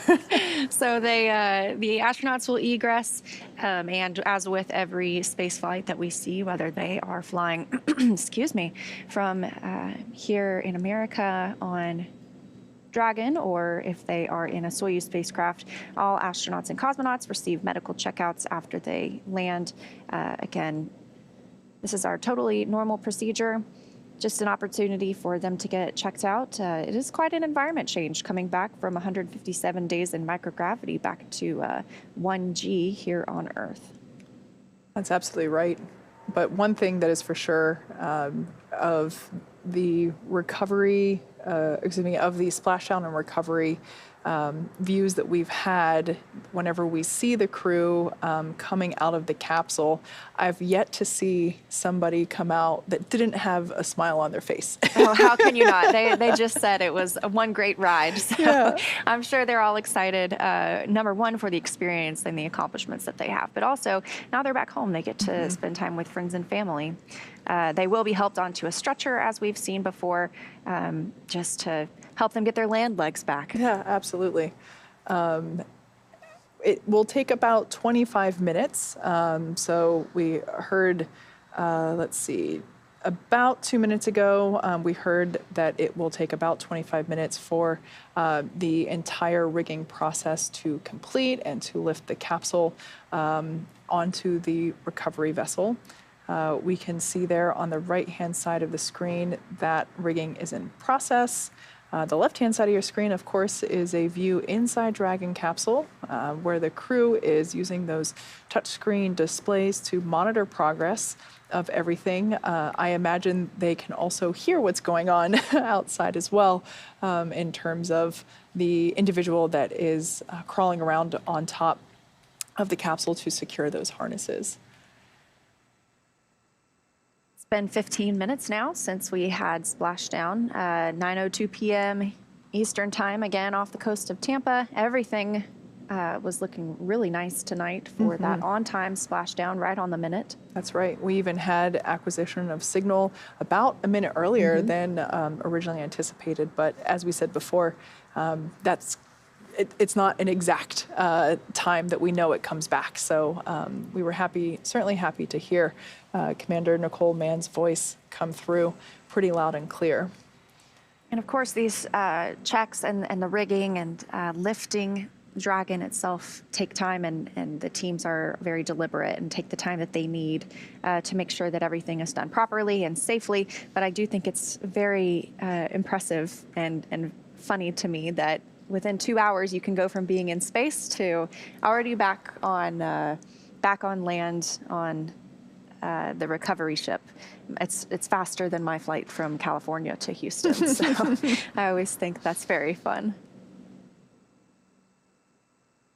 Speaking of timelines, it's also been pretty incredible to see the continuous improvement of the recovery process itself. So thinking back to the Demo 1, Demo 2 missions where really that process of lifting the capsule out of the water, I forget how long it took the first time we officially did it. I think it was about an hour and a half.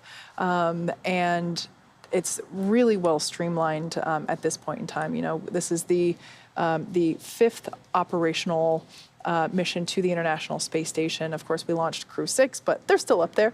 So this is the fifth one to splash down, and then plus Demo 2 with NASA astronauts Bob and Doug, you know, our favorite space dads. And it's just been really cool to see how, as the SpaceX recovery teams have basically iterated the process a number of times, not only with the actual landings, but with practiced ones as well, with a Dragon capsule mock-up. So it's pretty cool to see how streamlined the operations have been. And there we can actually see our first good view of that SpaceX recovery team member that is climbing on board the Dragon capsule. This is exactly what they have to do in order to place the harnesses and the rigging and secure them. That equipment, of course, is critical to the lifting operation where we lift the Dragon capsule out of the water and place it onto the recovery vessel. So we'll be able to see this individual move around almost in a spider monkey-like fashion with just such skill, which is incredible when you think about the fact that you know, they had to get in the water first and swim up to the capsule, and so their wetsuit is wet. The parts of the capsule itself are also wet, so it's not an easy job, and they undergo significant amounts of training in order to perform this job not only correctly but safely as well. And this was a similar role also existed during Apollo. Those were also obviously splashdown missions. Those were called frogmen.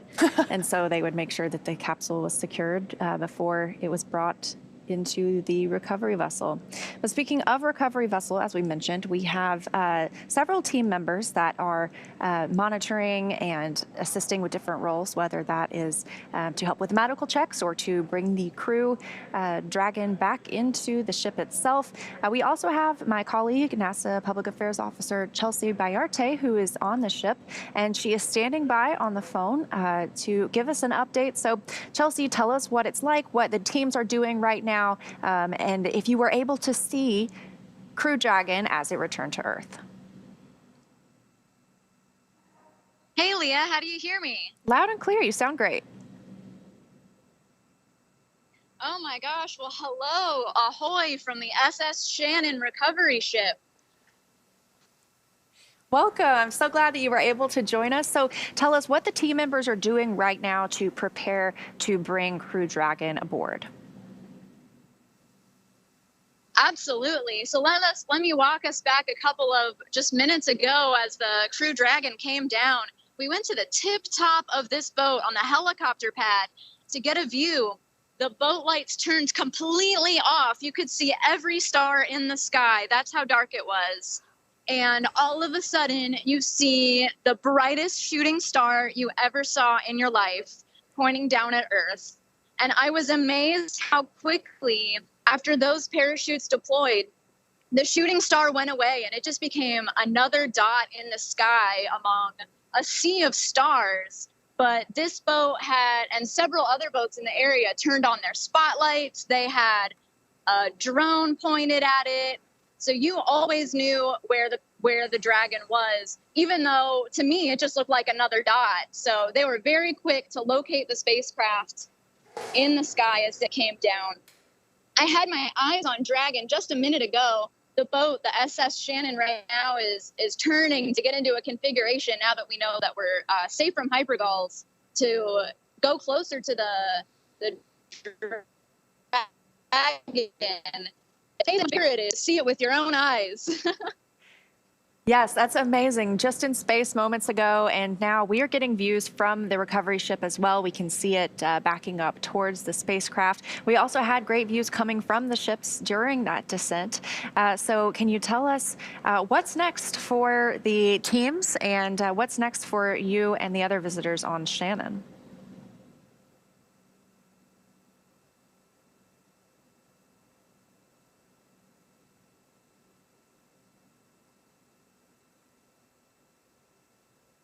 Well, we may have lost communication with Chelsea, but what an experience to be able to be there and see it. I'm very fortunate enough to have shared that experience. I was going to say, I think I recall whenever you were the person on the phone. Yes, it was absolutely incredible. She's right. It's like a shooting star.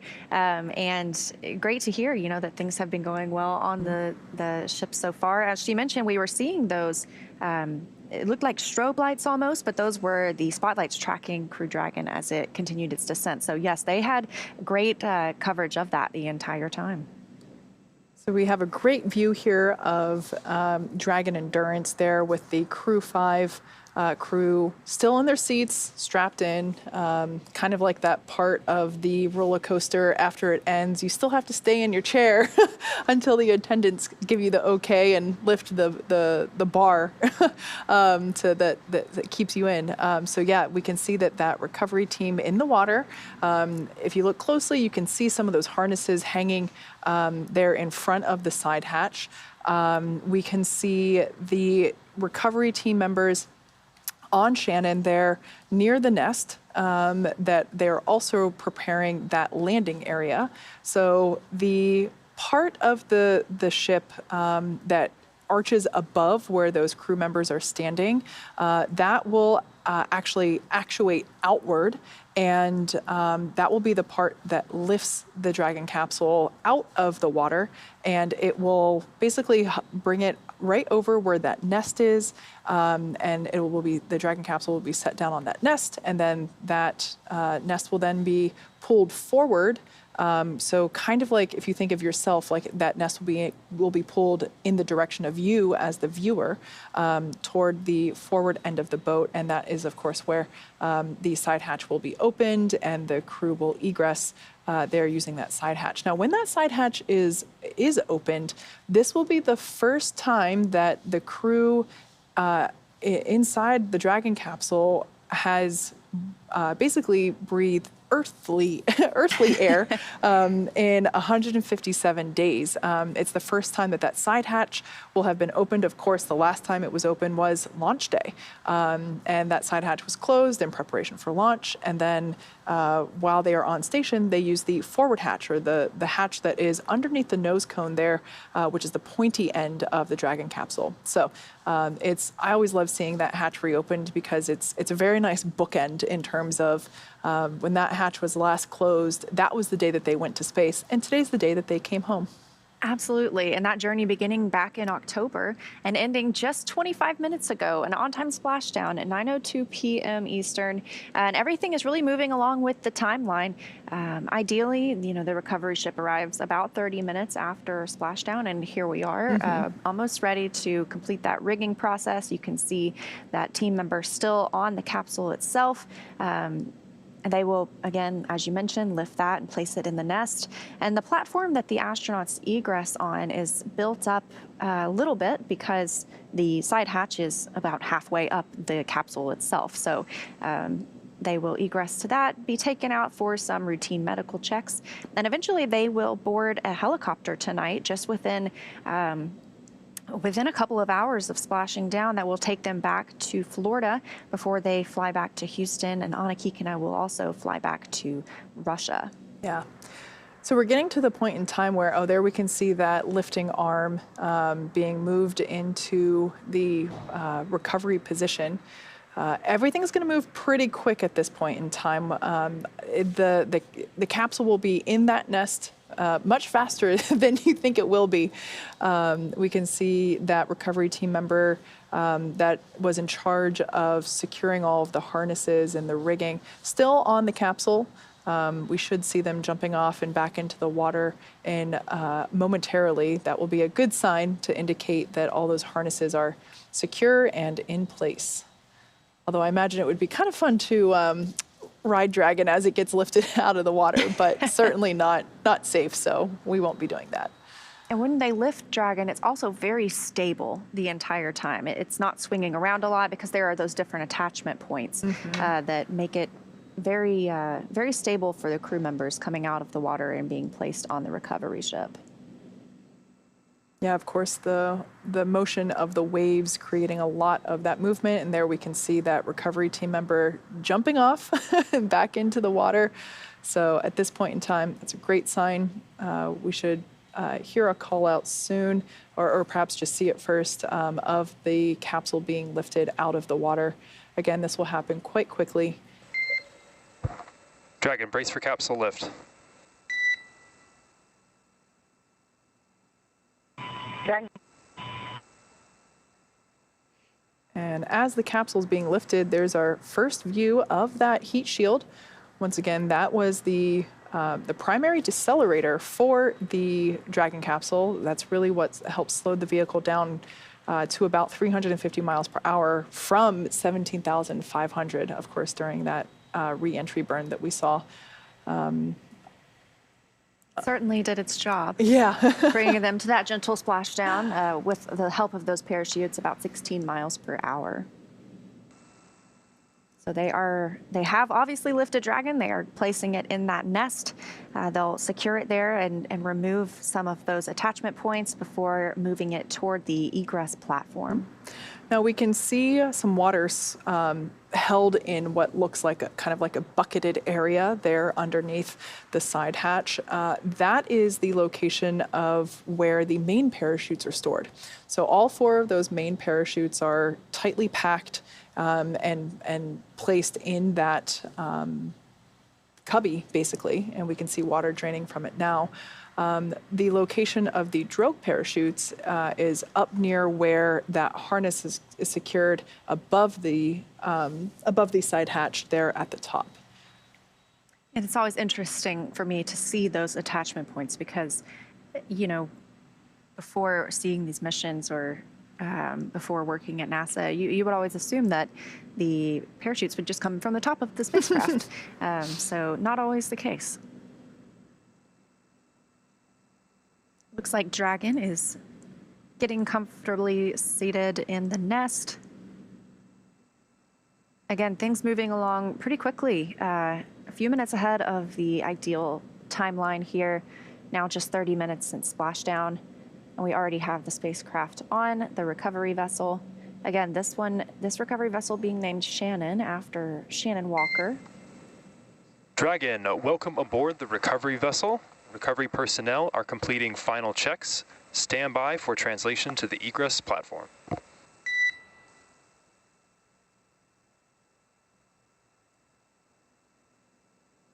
So at this point in time, the Crew-5 crew members are feeling a different sensation now. So when they splash down, of course, they're greeted with gravity once again, but there was an additional sensation of being in the water, and now that they are on the recovery vessel, it is clearly more secure than that. Or not more secure, a lot less motion than being in the water. Of course, they're still on a boat, so there's a little bit. Yeah, and after these connection lines are removed, we'll be looking forward to hatch opening. Of course, we have to move the Dragon to that egress platform first, but Dragon will stay in this hatch, or in this nest, I should say, until it returns to port. So while the astronauts will be flown back to Earth, or they're on Earth, but once they're flown back to solid ground tonight, it does take a little bit of a journey for the spacecraft itself to make it back to port, and it's going to remain in that nest the entire time. So following along with the recovery procedures, we're looking at roughly 5 to 6 minutes until we get that side hatch open. Once again, assuming that all the checkouts, of course, the capsule, the Dragon capsule itself is equalizing the pressure inside to match the pressure outside as well.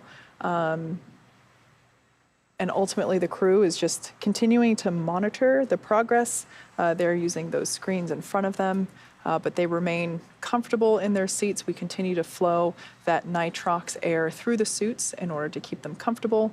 Of course, I always like to say that that air is the same stuff that scuba divers use to, in their breathing equipment. So that cooled air is certainly an additional piece of comfort for the crew during this process, because as we said before, right now there's nothing for them to do but patiently wait for the translation of the Dragon capsule into that more forward position, as Leah was talking about, where we will be able to open the side hatch.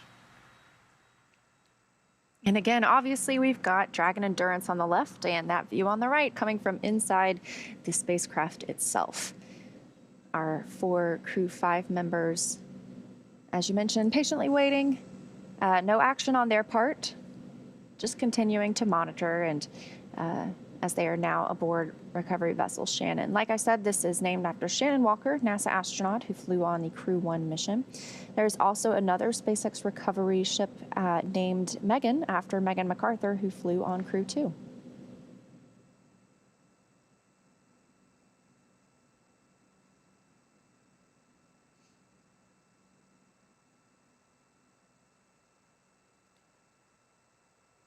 So once again, we're standing by for the capsule for that forward translation to the egress platform, which is where we will be able to open Dragon's side hatch and ultimately allow the crew to egress. And as we've mentioned tonight, the crew will board a helicopter that lands on that helipad where Chelsea was talking about watching splashdown from. They will be transported back to shore tonight. Additionally, along with them, there will be a couple of more helicopters that take off and take some of the additional visiting personnel, including Chelsea, who gave us the report from the boat. And not only people, but they're also taking some time-critical science, some samples from the astronauts themselves. They'll return those extremely quickly to the scientists on Earth. And there we can see that Dragon Endurance is now making its way to the egress platform with that forward translation of the capsule. Slow and steady, but this is the last major move for Dragon. After this, we will wait patiently for hatch opening.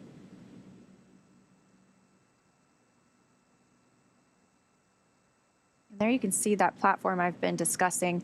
Just behind it is a little hallway. There's some medical checkout rooms for the crew members to get those, as I mentioned, very nominal and very planned medical checkouts now that they are back on Earth.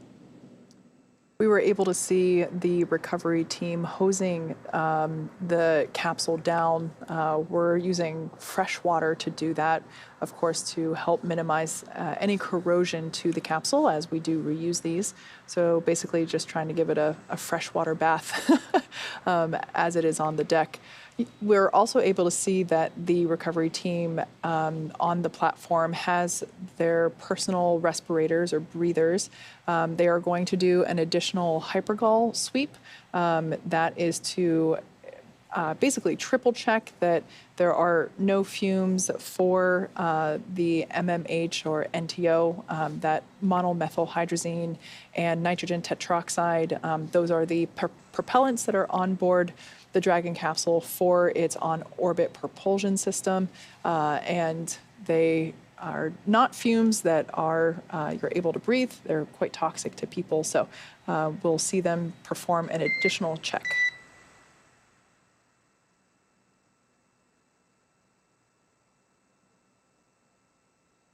So once we do open the hatch, the first smiling face that Nicole, Josh, Koichi, and Anna will see will be a SpaceX medical doctor, just to check on them, see if they are ready for egress. We hope to get some views shortly thereafter of our crew members. And here is a great view of the hatch itself. Again, next major milestone will be for hatch open. Absolutely. So as we mentioned before, while Dragon's top hatch is what is used to connect to the space station, or the forward hatch, the astronauts are going to egress from that hatch right there. That's the side hatch. And before opening the hatch, the spacecraft's cabin pressure is equalized with the outside environment. Then once that side hatch is opened, that will be the crew's first breath of fresh earthly air since boarding Dragon at the start of their mission back in October. Now, right here, you can see SpaceX crew members. We also have some NASA crew members on the spacecraft itself, or on the recovery ship itself. They are on the spacecraft too. But letting the SpaceX teams take care of preparing Dragon for hatch open. And once that happens, it's important to note again, Nicole, Josh, Koichi, and Anna will be getting that assistance from the recovery teams when they're exiting the capsule. It is the same process for any returning long-duration crew members, because returning to a gravity environment can challenge our vestibular system. That's responsible for maintaining our balance and motion. And of course, safety is always the #1 priority with this operation. So you'll see Nicole, Josh, Koichi, and Anna helped out of the capsule, assisted a few feet to the medical quarters aboard the boat. And if you've ever watched crews return on a Soyuz, or even previously with Dragon, this is the same process as when they are carried from the capsule to waiting chairs. And then in the case of a Soyuz, there's a waiting medical tent. And then, as I mentioned earlier, this is also the time period where that time-critical cargo can be recovered from the spacecraft, with the remainder waiting until the ship is back in port. But some of those cold stowage items, they're able to get that back to the investigators and the researchers as soon as tonight, so they're able to analyze that. And then once the ship and the capsule return, the recovery team will perform some additional inspections before loading Dragon onto a flatbed truck at the SpaceX facility in Cape Canaveral for post-processing and, of course, potential future reflight.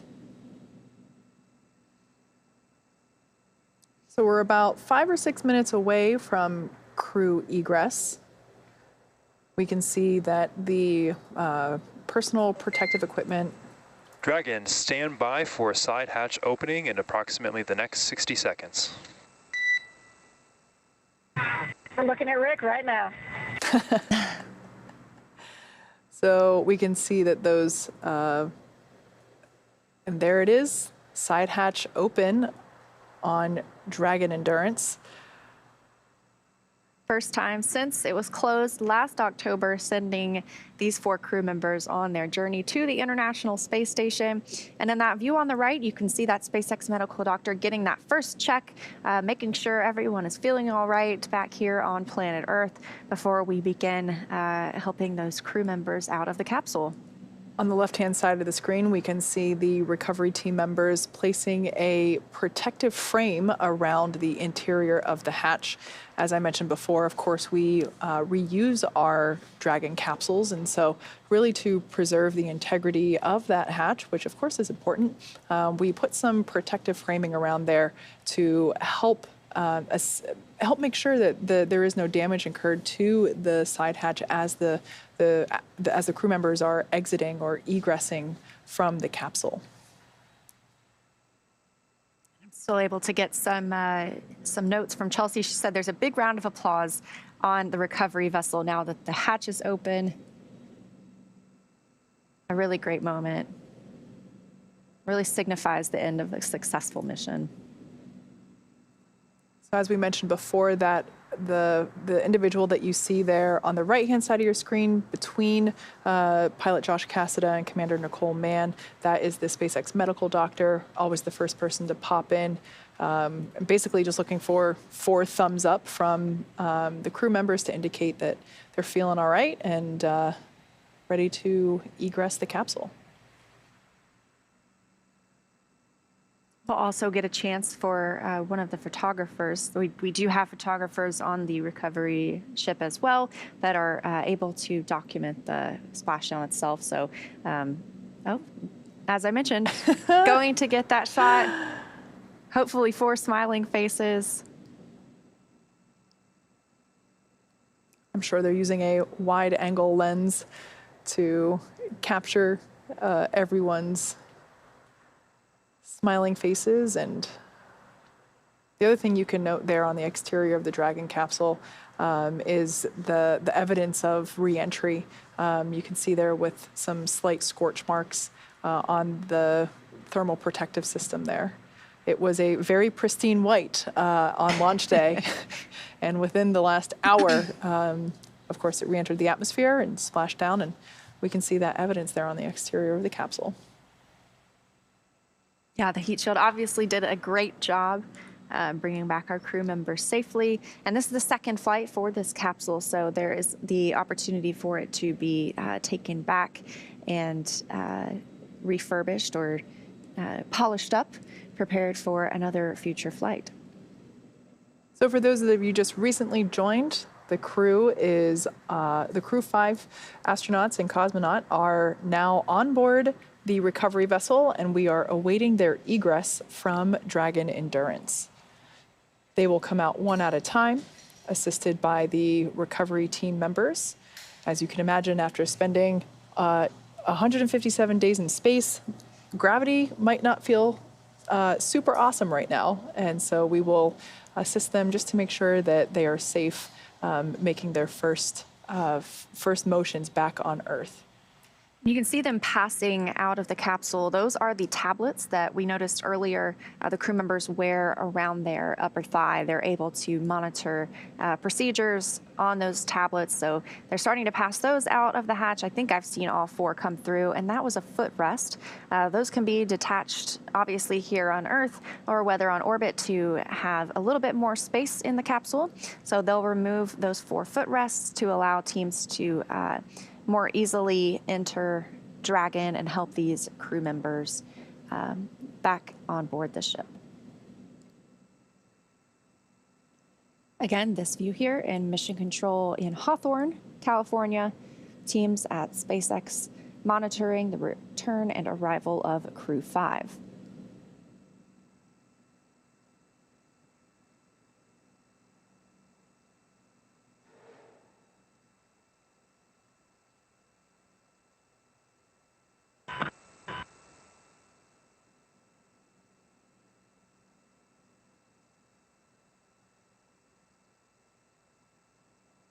Coming up on about 45 minutes since splashdown tonight. The side hatch is open. Crew members are being prepared for egress. Everything has moved really smoothly tonight so far.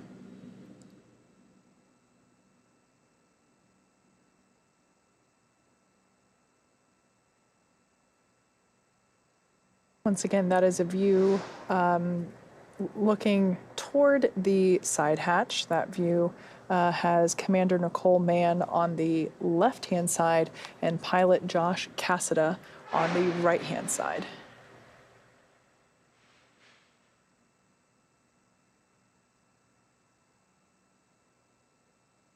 So they're most likely debriefing the crew members on, what to expect the next steps for their next steps. And helping them get out of their seat belts, just making things easier for that egress. We saw those foot restraints, or the foot rests were removed from the spacecraft. So just making things easier for our crew members. As you can see, their visors are up.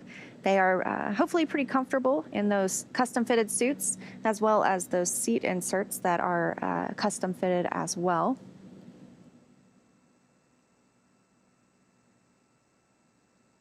Again, these are SpaceX team members. It helps distinguish due to the different colored flight suits they're wearing. So they're wearing black suits, and typically when you see someone in a royal blue suit, that is a NASA team member. So we saw a couple of those from the other view, but right now this is mainly the SpaceX crew inside Dragon helping the, and there's a few of those NASA team members as we mentioned. That's a great shot because you can really see that scorching on the thermal protection system, as I was talking about earlier, that evidence of re-entry. The exterior of the capsule got up to 3,500 degrees Fahrenheit, and I think it's quite beautiful to see returned capsules, of course, because it's just that evidence of spaceflight. And success. Absolutely. Just a slight toasting.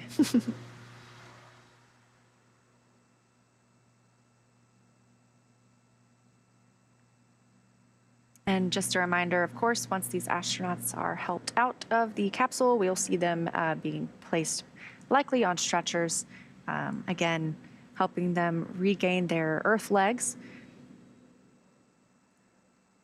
They'll then move into those routine medical checks. Those happen on the boat. And shortly after those, they will board a ready and waiting helicopter to head back to land.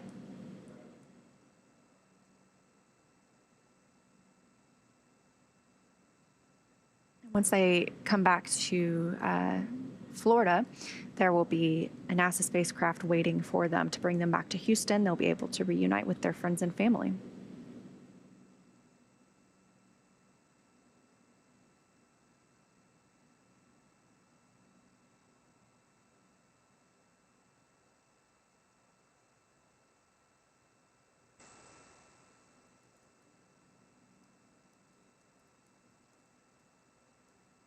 And it looks like our egress is beginning with NASA astronaut Josh Cassada, pilot of Dragon Endurance on Crew-5. His first space flight coming home with 157 days.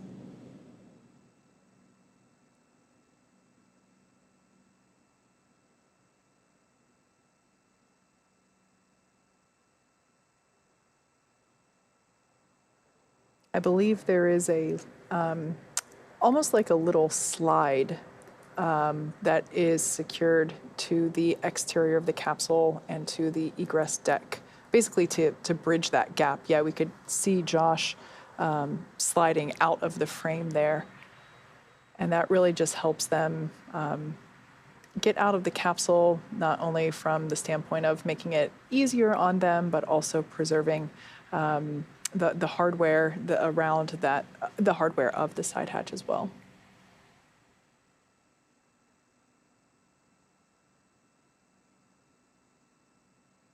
Of course, all those buttons that we see there on the crew displays are all now completely deactivated now that the Dragon capsule is recovered and secure on the recovery vessel. So even if somebody were to bump one with their elbow or their head, nothing would happen. Those have all been saved.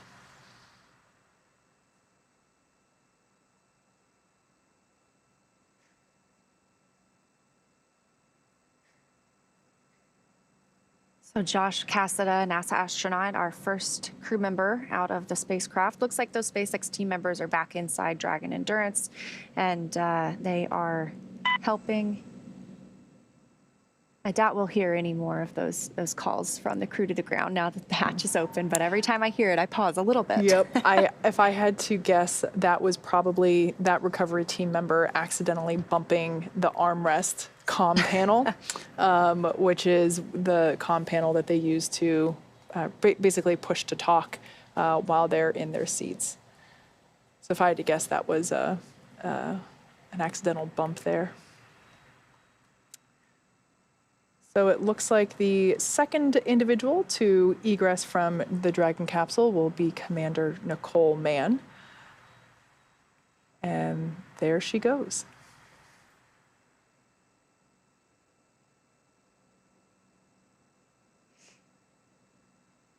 Also 157 days for Nicole, being that it was her first space flight.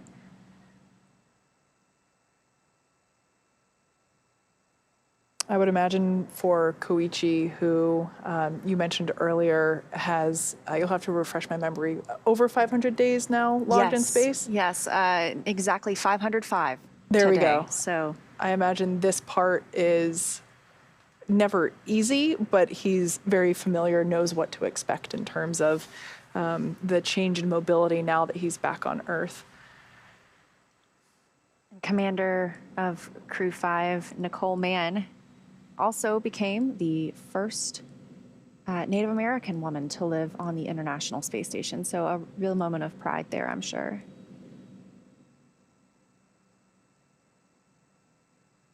And you can see her being helped to those medical quarters, again, all all nominal, all pre-planned checks.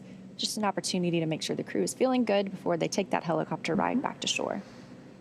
Exactly, and as you mentioned earlier, all the crew members are effectively placed on what basically looks like a stretcher, and that's just, again, really to assist them because returning to Earth after, as we said before, 157 days in space can be pretty tough on the body, and of course, in order to keep them safe, we want to assist them.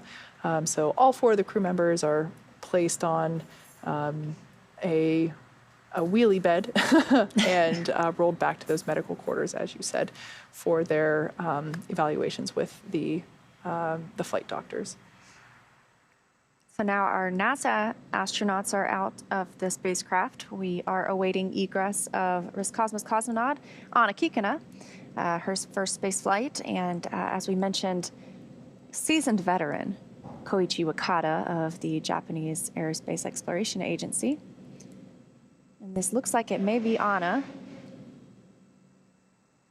Yeah, as I mentioned before, that slide, we have a great view of that slide now. Really helps the crew in this egress procedure. Oh, this is probably Koichi, judging by, I can see that Japanese flag on that team member right there on the right.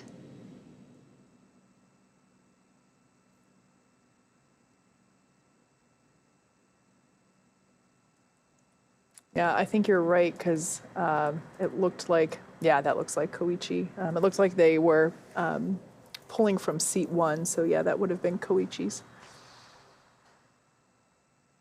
Oh, I can see a Look smile at that on his smile. face. Definitely not his first rodeo.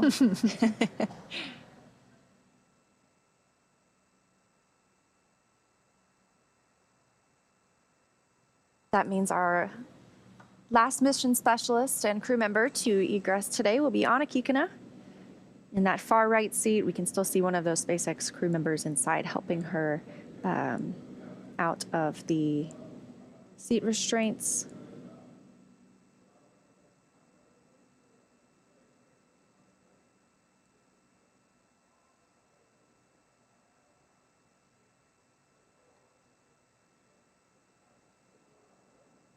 Not even an hour since splashdown, and we are almost having all 4 crew members out of the spacecraft. That's right. Splashdown occurred off the coast of Tampa, Florida at 9:02 p.m. Eastern Time. So yeah, we're just shy of an hour. Again, we had great weather reports as we prepared to splash down at Tampa, and we even got pretty good views of how calm the ocean appeared to be as the crew members awaited the recovery ship to arrive.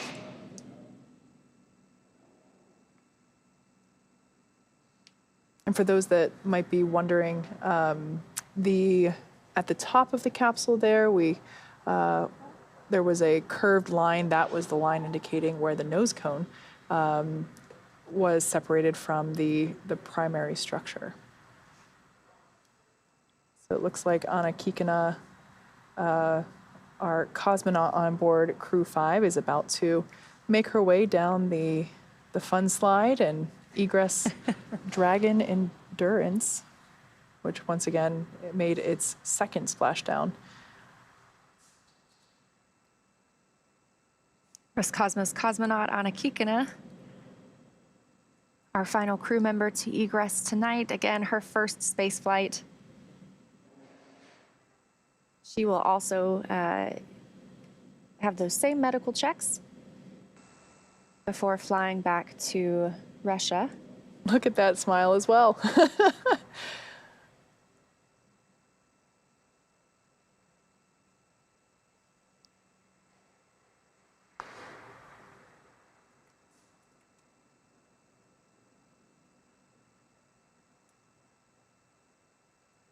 And that is all 4 of our crew members. Now that Nicole, Josh, Koichi, and Anna are safely back home on Earth and getting checked out by the medical teams, we're going to wrap up our live coverage of their return. Again, this all kicked off on October 5th, 2022, October 5 for Crew-5, from historic launch pad 39A at the Kennedy Space Center in Florida.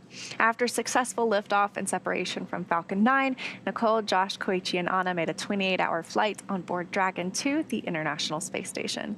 Since arriving at the space station, they spent nearly 6 months as members of Expedition 67 and 68, executing science experiments, spacewalks, and repairs while aboard the orbiting laboratory. Their journey home began about 19 hours ago on March 10th when they closed the forward hatch to the Dragon capsule and undocked from the International Space Station at 11:20 p.m. Pacific time.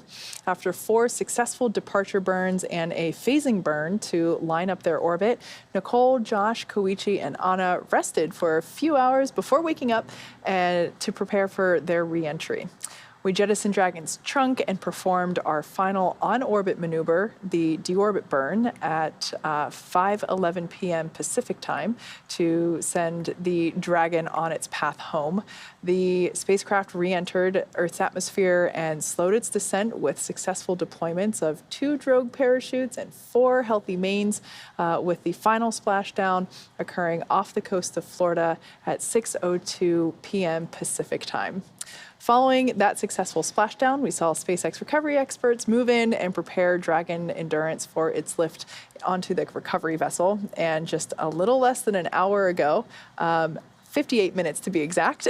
Wow. Following splashdown, we saw Nicole, Josh, Koichi, and Anna make their way out of the Dragon capsule and into the recovery ship's medical facilities, safe and sound. So next up, they will catch that helicopter flight back to shore. They will transfer to aircraft that will take them home. Nicole, Josh, Koichi, and Anna will take a NASA plane for the short flight to Houston, and later Anna will fly back to Russia. They will be reunited with families to bring an end to this mission. Of course, as always, it's been an honor and a privilege to share their journey with all of you as we continue this new era in human spaceflight. The return today marks the end of a direct handover that we just executed after successfully launching the Crew-6 mission to the space station just a little over a week, actually, about a week ago. It has been an incredible honor and joy to share this mission with the public. All the teams from SpaceX and NASA continue to work hard to keep America leading the world in human spaceflight. Continue to follow SpaceX and NASA online and on social media for updates for the very latest on crew and cargo flights to and from the International Space Station. And we will continue to share the progress of Nicole, Josh, Koichi, and Anna on social media as they travel back home. We also have a post-splashdown media telecon coming up at approximately 7:30 p.m. Pacific time, 10:30 p.m. Eastern time, where leadership from NASA, JAXA, and SpaceX will share updates as we conclude this successful mission. So we say thanks one more time for tuning in and cheering on Nicole, Josh, Koichi, and Anna as they made their return back to Earth. So from all of us at NASA and SpaceX, welcome home, Crew-5, and we'll see you next time.